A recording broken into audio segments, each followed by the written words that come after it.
할렐루야. 아멘. 우리 아까 장로님 기도하셨지만 권영수 권사님 할렐루야. 할렐루야. 아유, 예, 우리 또 함께 우리 이영하 권사님 그동안 기도하시고 늘 신경 쓰시더니 또 이렇게 오늘 함께 예배드릴 수 있어서 감사합니다. 감사합니다. 그리고 우리 전명월 선생님 반갑습니다. 반갑습니다. 네, 반갑습니다. 참 좋으신 분.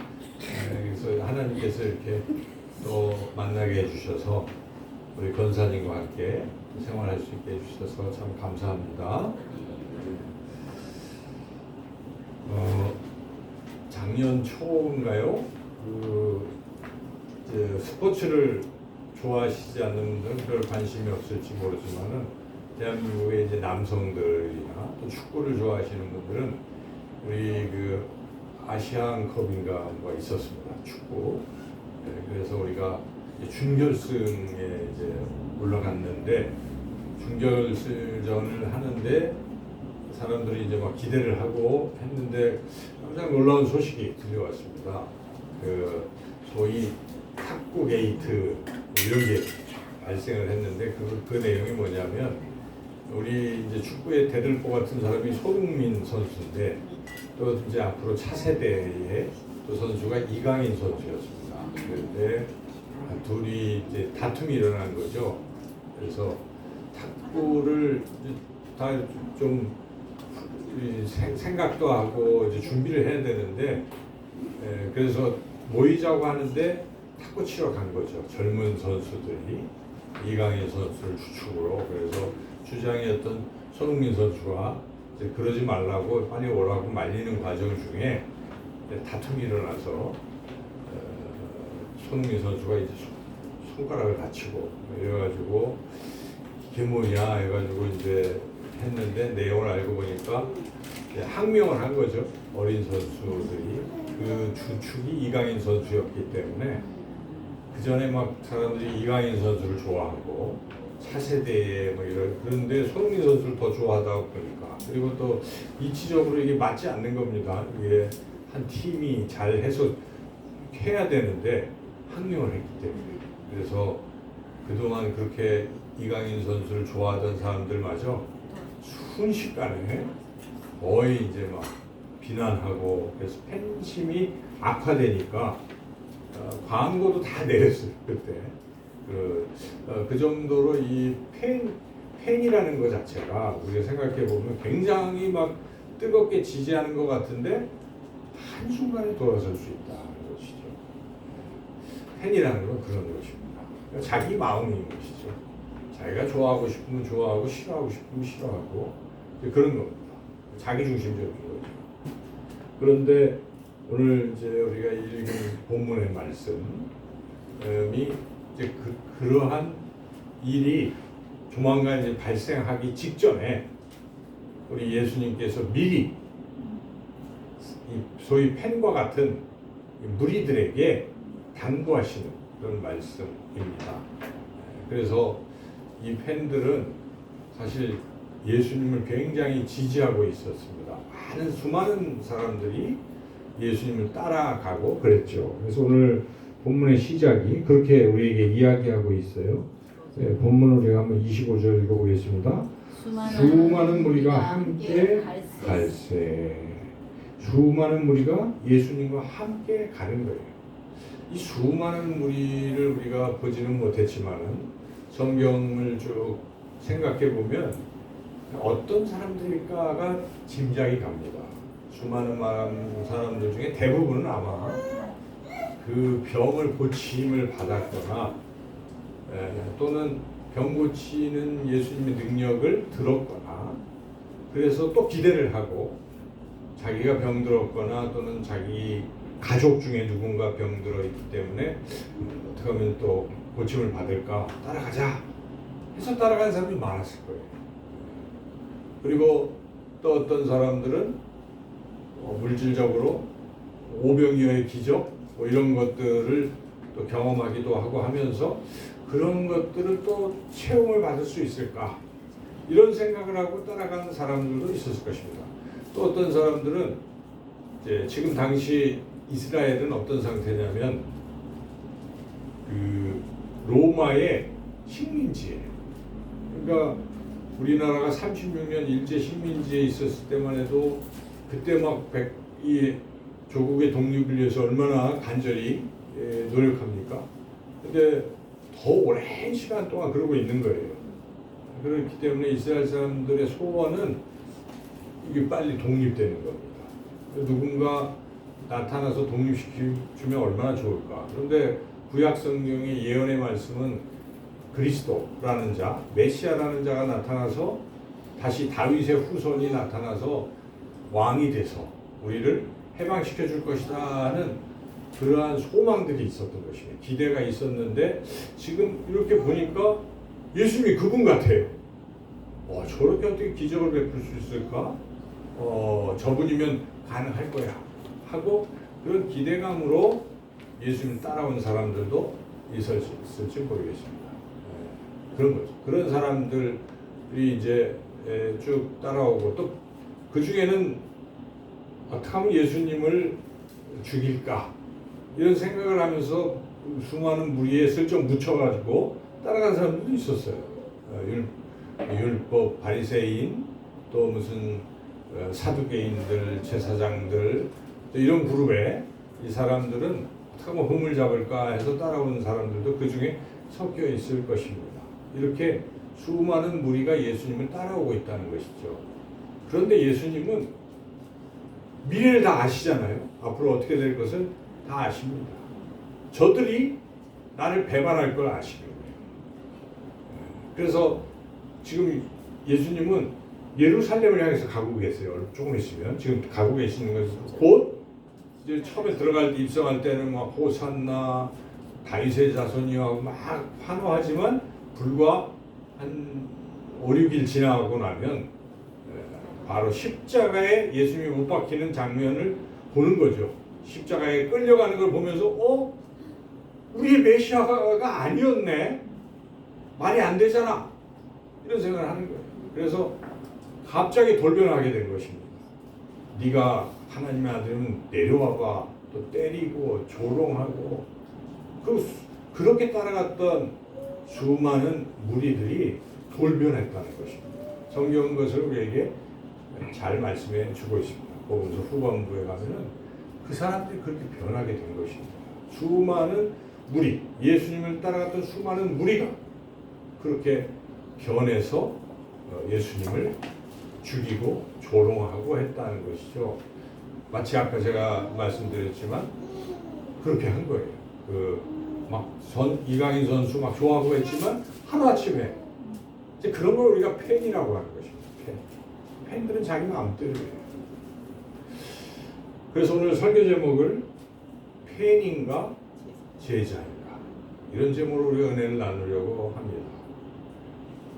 그때 당시에 그 팬들, 수많은 무리들과 과연 우리들은 다른 것인가를 한번 생각해 봐야 됩니다. 과연 내 자신이 예수님을 믿는다고 하고 교회도 다니고 이러는데 어느 순간에 내가 막 어려움에 처했어요. 어려움에 처했는데 기도도 했어요. 예수님께 고쳐달라고 했는데 고침을 받기는커녕 더 악화됐어요. 사업도 더 망했어요. 여러분 그런 상황을 당하게 되면은 어떤 마음이 들까요? 아까 우리가 짧게 고백의 기도를 드렸지만 하나님은 안 계신 거 아닙니까? 불평하고 또 심한 사람들은 떠나버릴지도 몰라요. 또 말이요 이 수많은 무리 당시 사람들처럼 오히려 대적하는 사람이 나타날지도 모르겠습니다. 과연 우리가 그러지 않을 사람들인가? 우리가 한번 심각하게 생각해 봐야 합니다. 오늘날 이 한국교회 성도들의 수가 굉장히 많다고 하잖아요. 1,000만 명. 근데 요새 막 줄어든다고도 해요. 그 중에 이단이 한 300만이다. 이런 소리도 있기 때문에 1,000만 성도라는 말이 좀 애매하게 들리기도 합니다. 그러나 굉장히 큰 숫자예요. 틀림없이. 그런데 그 수많은 무리들이 과연 정말 예수님을 따라간 그런 참된 제자들입니다. 그렇지 않고 오늘 본문에 또 아까 말씀드린 그런 수많은 무리들과 같이 자기 기호에 따라서 마음에 따라서 변화되는 것은 아닐까를 한번 심각하게 생각해 봐야 됩니다. 그렇게 되기까지는 교회의 책임도 매우 크다고 말할 수 있습니다. 교회가 전하는 말씀이 설교를 듣는 청중이 원하는 것만 전하기 때문에 그렇다는 것입니다. 헌신하라 그러면 벌써 마음이 뭐 헌금 드려요 그러면 어떡합니까?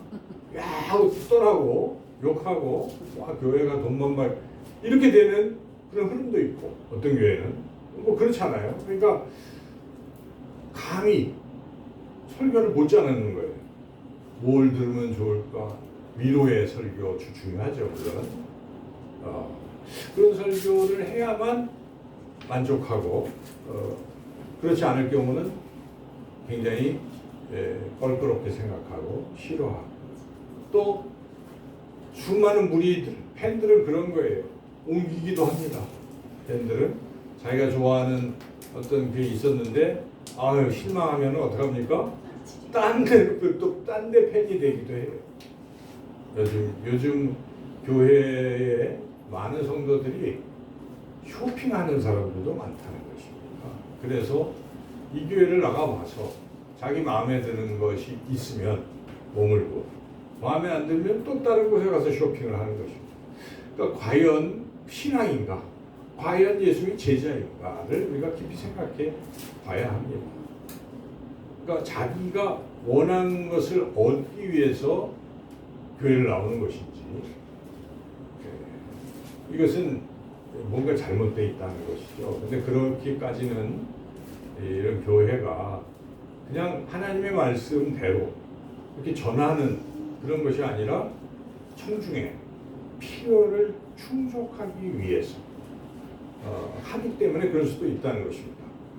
사람들은 다 편한 걸 좋아하니까 시설도 좋고 또 그 교회에서 많은 다채로운 문화적 행사라든지 또 거기 가면 인맥을 넓힐 수가 있어요. 또 그러니까 뭐 이 사람 저 사람 옛날에 왜 그런 무슨 고소영인가 뭐 그런 거 있었잖아요. 그래서 그 교회 소망교회죠. 그 교회에 막 몰려서 인맥을 형성하는 거예요. 자기의 목적에 따라서. 그것이 과연 거기에 다니는 것이 진정한 주님을 믿는 그러한 제자요 성도인 것인지 아니면 또 다른 것인지 우리가 심각하게 생각해 봐야 되는데 그런 경우가 많다는 것입니다. 그래서 예수님은 다 아시기 때문에 이 수많은 무리를 향해서 말씀하시는 것입니다. 저는 그런 상상을 해봤어요. 오늘 본문을 준비하면서 만약 우리 예수님께서 오늘 이 강단에 서서 말씀을 전하신다면 무슨 말씀을 이 말씀을 전하시지 않을까 하는 생각이 들어요. 오늘 그냥 한국 교회를 향해서 이 말씀을 전하실 수 있다고 생각합니다. 왜냐하면 그렇게 가면 그게 영생의 길이 아닐 수 있습니다, 여러분. 예수님이 말씀하시잖아요. 넓은 길, 좁은 길 말씀하시고 넓은 길에 사람들이 많이 가지만 그 길은 멸망의 길이고 좁은 문에 들어가기를 힘쓰라라고 주님이 말씀하시기 때문에 우리는 성경대로 우리가 배우고 성경대로 믿고 살아가야 되는데 오늘 주님께서 이 하시는 이 중요한 말씀 그대로 가면 안 된다는 것입니다. 수많은 무리를 향해서. 그러나 주님은 경고하고 버리려고 하시는 것이 아닙니다. 그들 중에 나중에는 회심해서라도 돌아오라는 것입니다. 그래서 그들 중에 제자들은 수많은 무리와 같이 예수님 배신하고 도망쳤다가 나중에 돌아오지 않습니까? 그래서 예수님 그걸 다 아시기 때문에 오늘 이 말씀을 주신 것입니다. 그래서 오늘 우리가 이 말씀을 좀 심각하게 듣고 우리의 신앙을 점검하고 우리가 정말 주님이 원하시는 그러한 참된 제자로 살아가는 길이 무엇인지 함께 은혜를 나누고자 합니다. 첫째로 오늘 본문에 따라서 우리가 살펴보는 예수님이 하신 첫 번째 말씀은 쉽게 요약을 해본다면 오늘 첫 번째 말씀은 절대적으로 예수님께 우선순위를 두라는 말씀입니다. 우선순위를 예수님께 두라는 그런 말씀이에요. 예수님이 하신 첫 번째 말씀 26절 같이 한번 읽어보겠습니다. 무릇 내게 오는 자가 자기 부모와 처자와 형제와 자매와 더욱이 자기 목숨까지 미워하지 아니하면 능히 내 제자가 되지 못하고. 이 말씀은 좀 굉장히 부담이 돼요. 이 말씀을 그냥 직역을 해버리면 한국말로 들으면 어떤 사람들은 문자적으로 부모님을 미워해야 되나? 설마 우리가 그렇게 이해를 하는 건 아니잖아요. 그러니까 예수님이 이 말씀을 하실 때 우리가 잘 생각해 봐야 돼요. 여기에 이제 미워한다는 이 단어 자체가 우리는 미워한다라고 이렇게 번역을 했지만은 원래 헬라어가 원문이에요. 예수님이 그렇게 말씀하신 거죠. 그 헬라어 원문은 미세오라는 그런 말이죠. 미세오. 미세오의 뜻은 증오하고 뭐 이런 뜻이 아니라 좀 덜 사랑하나 이런 뜻입니다. 그래서 두 번째로 순위를 두라 이런 의미입니다. 여기에 미세오의 뜻은. 그래서 본문의 문맥을 봤을 때도 그런 뜻이 맞아요. 그러니까 우리 당연히 부모님 사랑해야 됩니다. 형제를 사랑해야 되고 이웃을 다 사랑해야 되는 것이지만 그 사랑의 순서에 있어서 예수님보다 더 사랑해서는 안 된다는 것입니다. 예수님이 첫 번째라는 거죠. 예수님께 최우선순위를 두라 하는 것이 오늘 이 말씀의 뜻입니다. 주 예수보다 귀한 것은 없다라는 그 믿음을 가지라 하는 것입니다. 참 쉽지는 않습니다. 우리 어린 아동 청소년들 중에 한 아이가 있었어요.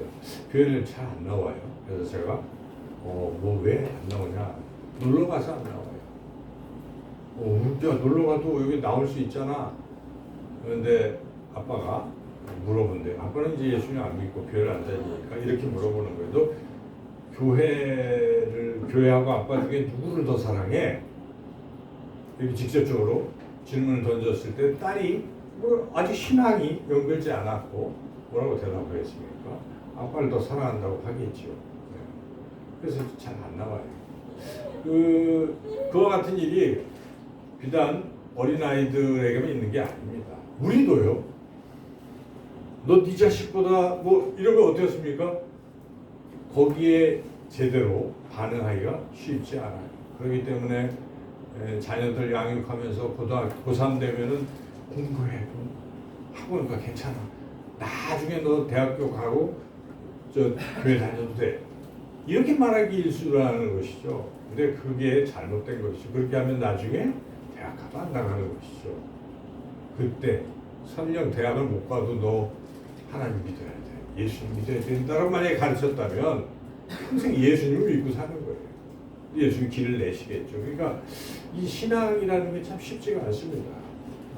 또 우리가 뭐 직장이냐 또 뭐냐 참 중요하게 생각하는 그런 것과 예수님의 이 우선순위를 매길 때 과연 예수님이 먼저야 이렇게 할 수 있느냐. 그렇다면 참된 제자가 될 수 있는 겁니다. 거기서 갈리는 거예요. 수많은 군중들 무리들은 거기서 선택을 그렇게 안 한다는 것입니다. 예수님보다 자기의 어떤 것을 더 우선순위를 두었기 때문에 그럴 수 있다는 것이죠. 그래서 주님이 말씀하시는 것입니다. 아주 충격적으로 말씀하시는 것이죠. 자기 부모를 미워하라고 표현하는 정도라면 그걸 말씀하시는 거예요. 우리가 이 신앙의 길에 정말 내가 정말 예수님이 내 인생의 최우선순위인가 한번 점검하고 우리 모두 예수님을 최우선 순위에 두시기를 축원합니다. 두 번째는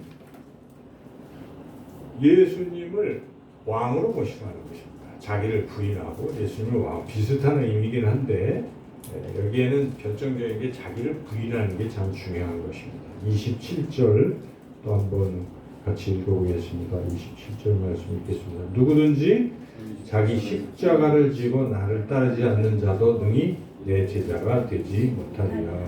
자기 십자가를 지라는 말은 참 많이 듣죠. 우리 교회 참된 제자 교회의 중심 말씀이기도 해요. 그래서 입구에 들어오면은 거기에 탁 서 있어요. 마가복음 8장 26절에 자기를 부인하고 자기 십자가를 지고 그러는 것이죠. 이 자기 십자가가 뭘까? 깊이 묵상을 해보면 자기 십자가는 당시에 십자가는 다 아는 거예요. 죽음입니다. 그렇죠. 자기 십자 그때 로마에서 가장 잔혹한 형벌이 십자가 형벌이었어요. 상상해 보세요.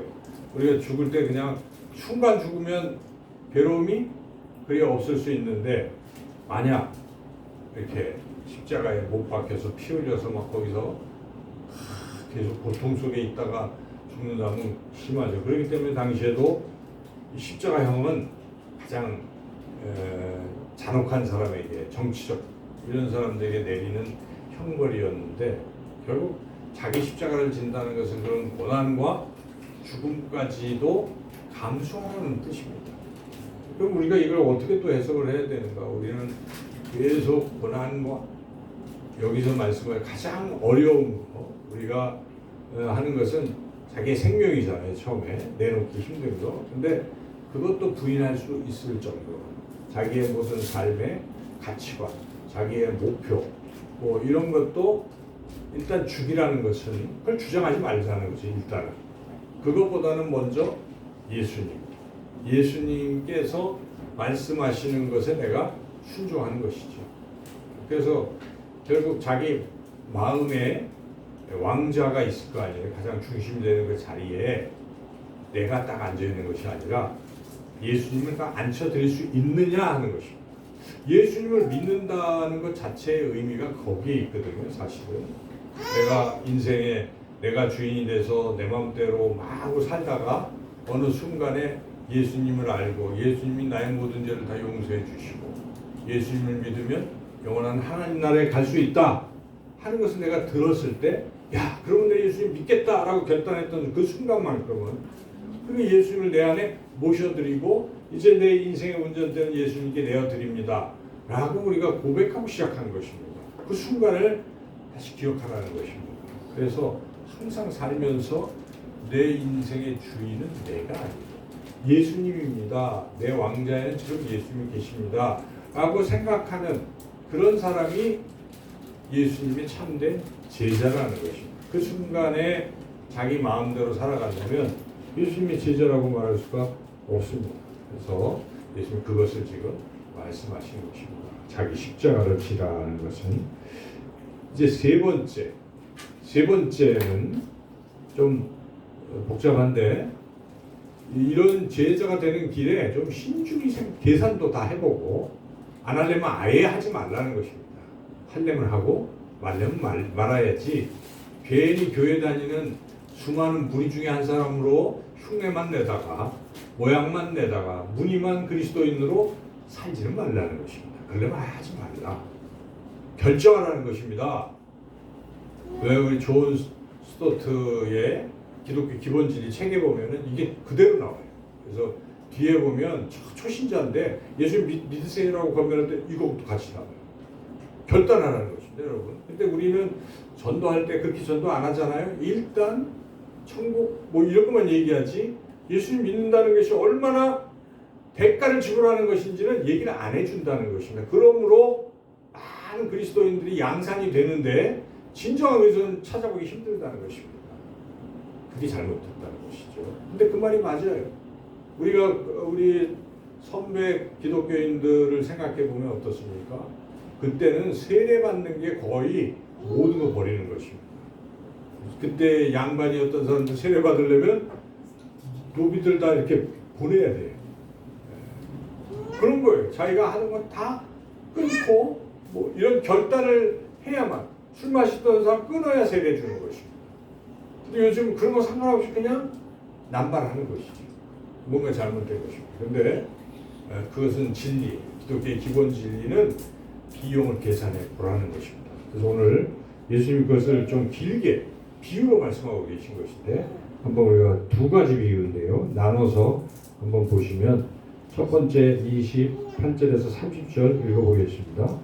너희 중에 누가 망대를 세우고자 할진대 자기의 가진 것이 준공하기까지 족하는지 먼저 앉아 그 비용을 계산하지 아니하겠느냐. 그렇게 아니하여 그 기초만 쌓고 등이 이루지 못하면 보는 자가 다 비웃어 이르되 이 사람이 공사를 시작하고 능히 이루지 못하였다 하리라. 자, 이 내용에 지금 이 말씀하시는 건 무엇입니까? 공사를 시작을 해놓고 자기 가진 돈도 생각 안 하고 일단 일을 저질러 보고 더 해야 되는데 돈이 없네? 못하고 멈추고 계속 방치하고 있으면 사람들이 오다 가다 보면 비웃는 거죠. 참 어리석다. 하질 말지. 혹시 내가 예수님을 믿는데 처음에는 막 결단하고 그럴 것 같았는데 조금 지나고 보니까 그냥 타협하면서 좋은 게 좋은 거야 하고 예수를 믿는 게 아니라 액세서리로 천국 가는 티켓 하나 확보해 놓고 하고 있는 건 아닌지 생각해 보라는 예수님이 주는 건 꾸짖습니다. 그러려면 아예 하지 마라. 시작도 하지 마라 하는 거지. 이왕하려면. 여러분 이게 참 중요한 것 같아요. 신앙에서 내가 이왕 예수님을 믿으면 좀 예수님 믿는 그렇게 살아 신앙생활을 할 것이지.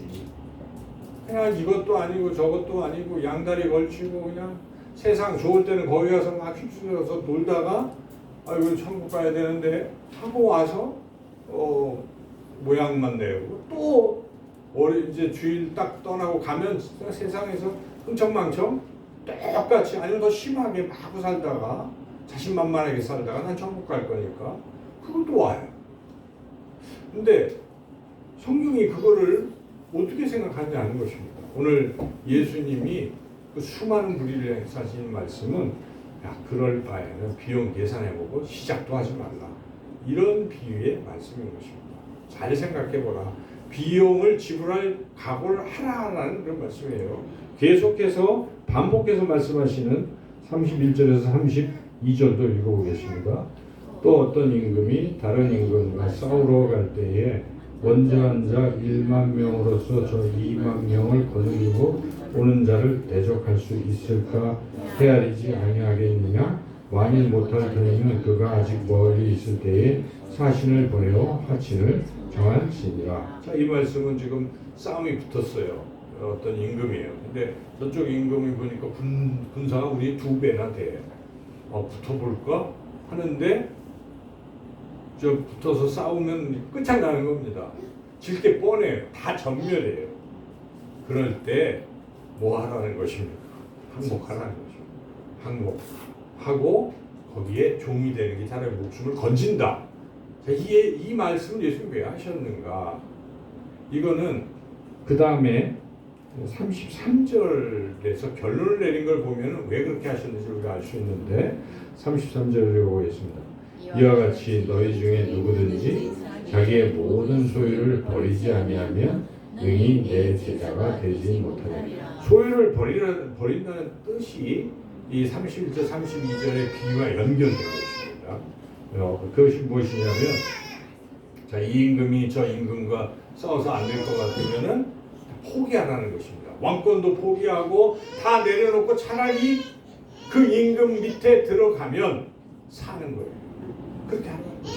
근데 여기서 예수님이 이 말씀을 하신 것은 우리 인생은 영적 전쟁 속에 있다는 것을 가르쳐 주시는 것입니다. 우리는 누구와 싸우고 있습니까? 사탄, 마귀와 싸우고 있어요. 사탄, 마귀와 싸울 때 우리 힘으로 싸우면 이깁니까? 못 이겨요. 우리가 내 힘으로 어떡하지? 나는 거룩하게 살고 내 힘으로 뭘 하겠다고 해보지만 번번이 패배하는 게 우리 인생이에요. 그래서 예수님이 말씀을 하시면서 뭐 하라는 뜻입니까? 자기 소유를 버리는 건 너의 능력과 너의 힘으로 하려는 것을 버리라는, 포기하라는 것입니다. 그리고 누구한테 항복하라는 것입니까? 여기서의 항복은 그 상대방 마귀에 항복하라는 뜻이 아니고 예수님께 앞에 쭉 연결해 보면 제자가 되는 주님께 항복을 하면 가능하다는 것입니다. 그래서 모든 소유를 버리라는 뜻은 주님께 소유권을 넘기라 하는 뜻이에요. 우리는 굉장히 걱정해요. 이 모든 거 다 버리고 다 버리고 이단들은 그러잖아요. 다 내놓으라고 그러잖아요. 그런데 그건 아니에요. 주님은 그게 아니고 소유권을 말하는 거예요. 네가 다 가지고 있는 거 갖고 있는데 그게 누구 거지? 라고 물어보실 때 뭐라고 해? 내 거라고 하지 말라는 것입니다. 그거는 주님의 것이에요. 우리는 뭐예요? 그러면 청직이에요. 맡은 관리자예요. 주님이 주신 것. 이게 참 쉽진 않죠. 여러분 가진 재산, 여러분 가진 재능, 시간, 그 모든 목숨까지도 이게 누구 것입니까? 주님의 것입니다. 라고 인정하라는 것입니다. 그러면 주님이 원하시는 대로 쓰겠죠. 주님이 원하시는 대로 하는 거예요. 사는 거예요. 그런 그리스도인들이 세상에 있어요. 여러분. 그렇죠? 네. 그분들이 왜 그렇습니까? 이 생각을 하고 있는 것입니다. 이 소유권이 내 게 아니구나. 주님의 것이다. 이렇게 생각하는 사람이 주님의 참된 제자라는 것입니다. 쉽지는 않지만 이 과정대로 주님 말씀하신 것입니다. 그래서 우리가 이 정말 신중히 내가 주님의 이 제자가 될 것인지 말 것인지 생각해보고 자기 가진 거 어떻게 하라고요? 주님께 넘겨드리고 소유권을 넘겨드리는 청지기로 그렇게 살아가면 주님의 참된 제자가 될 수 있다. 그런 말씀입니다. 우리가 그러한 말씀으로 살아가시기를 축원합니다. 우리가 이제 물어보실 거예요. 예수님이 너는 그 수많은 무리 중에 하나냐? 그거 되기를 원하느냐? 아니면 나를 따르는 제자가 되기를 원하느냐? 주님께서 지금 우리에게 물어보실 때 네, 제가 주님의 제자로 남은 생을 살기를 원합니다. 결단하시는 저와 여러분 되시기 바랍니다. 그래서 이제는 우리가 그동안 쇼핑하는 신앙, 저기 내가 원하는 거 하는 그런 관객으로서의 신앙을 떨쳐버리고 이제는 주님의 제자로 나아가서 주님, 저는 더 이상 팬이 아니고 주님의 제자입니다. 저의 모든 소유권을 주님 것으로 드립니다. 주님이 원하시는 대로 살겠습니다. 결단하시는 참된 제자로 결단하시는 저와 여러분 다 되시기를 주님의 이름으로 축원합니다. 하나님, 사실 욕심이 많아서 내 마음대로 살고 싶지만 그렇게 사는 것은 하나님과 상관없는 또 하나님을 기쁘시게 하지 못하는 삶임을 압니다. 주여, 성령이여 역사해 주셔서 내 안에 있는 헛된 욕심들을 다 내려놓게 해주시고 모든 것은 주님의 것임을 고백하고 또 주님을 나의 왕으로 또 내 인생의 최우선순위를 주님께 두고 살아감으로 내 안에는 다른 그 어떤 것도 없어도 예수님이 내 안에 가득 계심을 늘 믿고 기쁨으로 살아가는 그 예수님이 가진 모든 것, 생명과 능력과 그 모든 것을 내가 소유하고 산다는 그러한 믿음으로 주님의 참된 제자로 살아가는 우리 모두가 되게 하여 주시기를 간절히 원하옵고 예수님의 이름으로 기도드리옵나이다. 아멘.